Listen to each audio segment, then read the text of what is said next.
आज की क्लास है हेपेटाइटिस के बारे में। तो सबसे पहले जानते हैं हेपेटाइटिस होता क्या है और क्यों होता है, किस कारण ये हेपेटाइटिस होता है मनुष्यों में। ये एक वायरस, जीवाणु, आर्सेनिक या कार्बन टेट्राक्लोराइड जैसी कुछ जहरीली दवाइयों के सेवन के कारण हो सकता है या हो जाता है।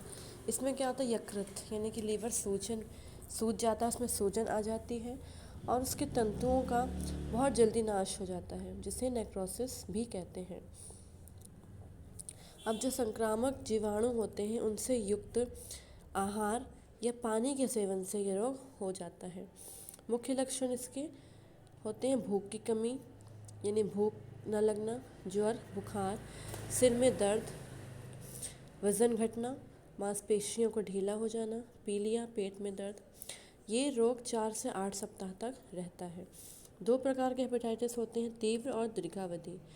यकृत पर आक्रमण करने वाले कीटाणुओं के नाम होते हैं पायोजेनिक काकई, प्रोटोजोआ, लेप्टोस्पायरोसिस। ये सब क्या होते हैं, कीटाणु होते हैं। मुख्य कारण उसका होता है प्रोटीन का कुपोषण, यानी अगर प्रोटीन की कमी है शरीर में तो यह भी रोग हो सकता है।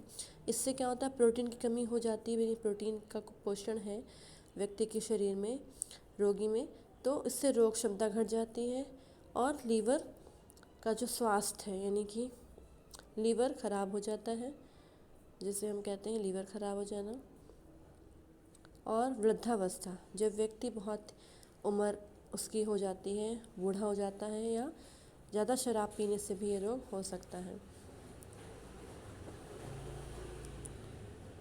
और जब दीर्घावधि का हेपेटाइटिस होता है तो उसका नाम सिरोसिस हो जाता है, यानी कि वो सिरोसिस में बदल जाता है।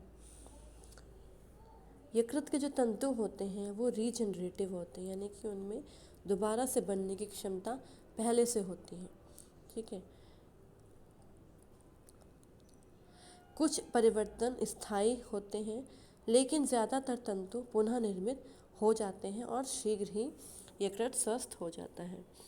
इस रोग की जब बहुत तीव्र स्थिति होती है तो आराम करना सबसे प्रमुख होता है। ठीक है, यदि रोग जीवाणु के कारण हुआ है तो रोग प्रतिकारक पदार्थ यानी एंटीबायोटिक्स जैसे पेनिसिलिन इत्यादि रोगी को दिया जा सकता है।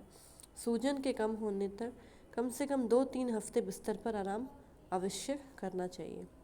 यदि आराम नहीं मिल पा रहा है तो यह रोग सिरोसिस या दीर्घावधि हेपेटाइटिस से बदल सकता है। अब बात करते हैं इसके उपचार के बारे में। तो यह उच्च प्रोटीन, उच्च कार्बोस युक्त तथा वसा रहित भोजन रोगी को देना चाहिए।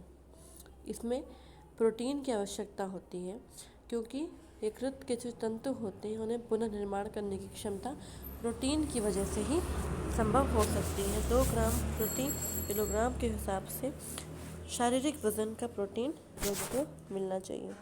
उच्च कार्बोहाइड्रेट इसलिए क्योंकि शारीरिक ऊर्जा की मांग पूरी हो सके और प्रोटीन का उपयोग ऊर्जा के लिए ना हो, जब सिर्फ तंतु निर्माण के लिए ही हो। कैलोरी 16 से 2000 तक होनी चाहिए।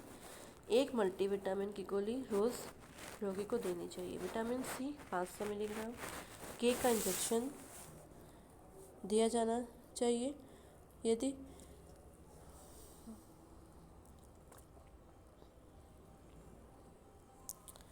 रक्त बहने स्टार्ट हो जाता है तो उसके लिए सोडियम तथा पोटेशियम को भोजन में शामिल करना चाहिए। यदि उल्टी आती है या जी मिचलाता है तो ट्यूब द्वारा भोजन खिलाना चाहिए और 10% ग्लूकोज इंजेक्शन के द्वारा देना चाहिए। तरल पदार्थों की मात्रा डेली 2000 से 2500 मिलीलीटर तक होनी चाहिए, जिससे कि 800 कैलोरी रोगी को प्राप्त हो जाए। अब ये तो हो गया भोजन किस प्रकार का देना चाहिए, जैसे कि अनाज, वसा रहित दूध 500 ग्राम, आलू 100 ग्राम रोज़, हरी पत्तेदार सब्जियों का रस 50 ग्राम, फल जैसे सेब, आम, पपीता, केला ये 200 ग्राम रोज़ देना चाहिए। फलों का रस भी दिया जा सकता है। वसा तेल सिर्फ 15 ग्राम, शक्कर और जैम 60 ग्राम।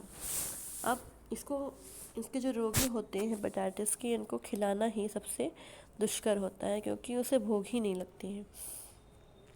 इसलिए उसको आकर्षक ढंग से सजा कर परोसना चाहिए ताकि भूख रोगी को लगने लगे।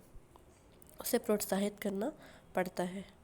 अब ये तो हो गए किस प्रकार से खिलाया जाए। अब वर्जित भोजन यानी कि ऐसा भोजन जो रोगी को नहीं दिया जाना चाहिए इस प्रकार में, इस कंडीशन में, तो वो होते मक्खन, तेल, वसायुक्त मांस, वसायुक्त मछली, मलाई, अंडे का पीला अंश, आइसक्रीम, पुडिंग, मेवे, केक, चॉकलेट, मिठाई, मावा, टॉफ़ी, गुलाब जामुन, तले हुए पदार्थ, अल्कोहल या शराब।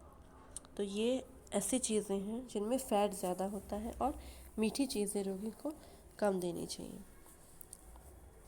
तो आज के लिए बस इतना ही। Thank you.